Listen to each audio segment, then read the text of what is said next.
So, when I really started getting into news, watching news, world news specifically, one outlet that I really enjoyed was Vice News. Vice News, maybe 5, 10 years ago, and they still do today, just not as much as before. They had some really good documentaries where they would travel the world. They went to North Korea a couple times and tell the story that's happening there. I really like their storytelling techniques for their stories that they talk about, that they cover, and I just think it's a great, uh, I would say, organization. I just really like Vice News. Vice Media preparing to file for bankruptcy. Axios.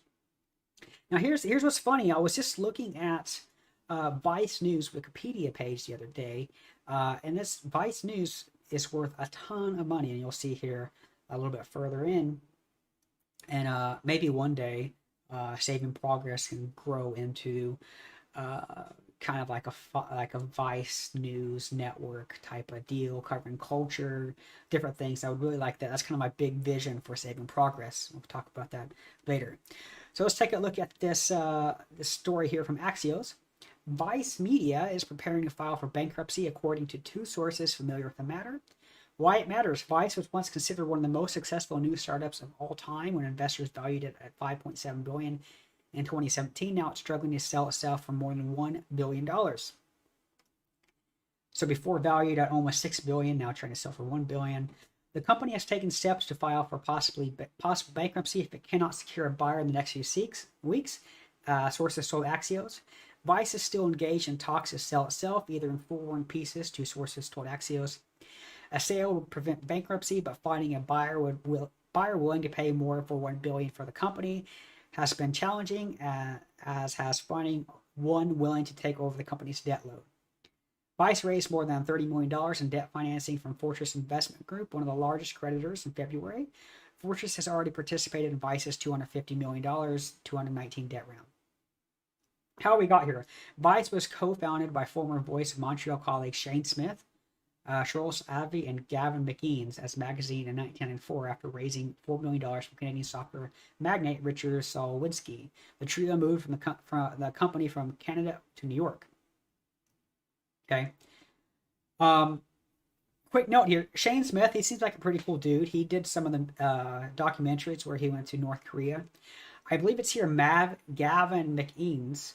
Although Vice is pretty progressive, this old co-founder here, he's actually went to become the founder of the Proud Boys. So he's very reactionary, completely went the other direction. Things went sour once investors began to realize that Vice's growth was slowing, which made it hard to justify the massive valuations received from investors over the years. So I saw a post on social media, maybe a news article, that said everything that you've liked that has turned to crap is because of VC or investor capital. So what happens is a lot of great things, say Vice, for example, other media, other startups, will start to grow and get traction. And then what they'll do is they'll get some investment money, right? And, these are capitalists looking to invest money in these organizations and get a return on their capital, under the assumption, essentially, that the company will have infinite growth. They don't specifically say we'll have infinite growth, but basically a lot of these models are contingent on the fact that these news networks or whatever these businesses that are receiving investor capital are going to continue to grow forever. And basically, that's a requirement from capitalism of you always need to grow and expand. And in a finite world, you can't continue to grow, right? So in Vice's case, it probably slowed down for a couple of reasons. One, attention is essentially finite as well, everybody is already spending all their time on their phones, on their laptops. You're competing with TikTok. You're competing with video games. You're competing with going out to eat. You're competing with everything that requires attention. You're competing with all these things, increasingly difficult. As someone who has worked in advertising before, attention is increasingly difficult to get, but it's one of the most important things in the world to have, essentially. Now, here's the other thing about Vice and its slowdown. I think we're going to continue to see the increase of independent news and like personality driven and one person news. So we have things like I know Louder with Crowder, his business is going downhill really quickly. We're going to see if he's even has a business in the next couple of weeks or a show in the next couple of weeks. But basically, him, Ben Shapiro, Daily Wire shows, the Majority Report with Sam Cedar, which I really enjoy. All of these other kind of news and commentary outlets, I think we're going to see more and more of those, that they're smaller, and they're going to take more attention away from larger things like CNN, NBC, and even Fox. I think Fox is going to see a lot of people jump ship and go over to whatever Tucker Carlson's new thing is, and they're probably going to go to other smaller creators. And I think that's good and bad. Good.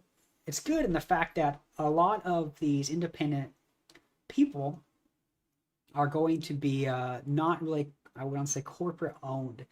They're going to need to have revenue from somewhere, probably from advertising and sponsors, but they're also able to crowdfund, and essentially they're able to say things that would not be popular with bigger companies that larger news channels would be beholden to. And I think that's great.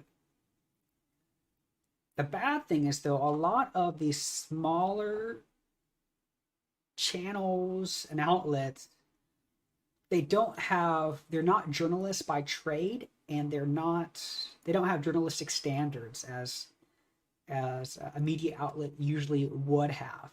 Okay. And so that means you just get a lot of lies, like a lot of bullshit, and that's not good. More fake news spreading around the world, around the internet, not good. And a lot of these people are going to be going to commentators, not necessarily news, basically to get the news broken down into a format that fits their worldview, right? So you don't have a news outlet, you have a conservative news outlet. And I think that could be a problem. We all have biases. I have a bias. And if you're getting all your news from biased sources that confirm your biases, not good. So we're going to see how that plays out in the next 10 or so years. I think we're going to see a lot more independent creators get larger, and more news built around the personality of independent creators.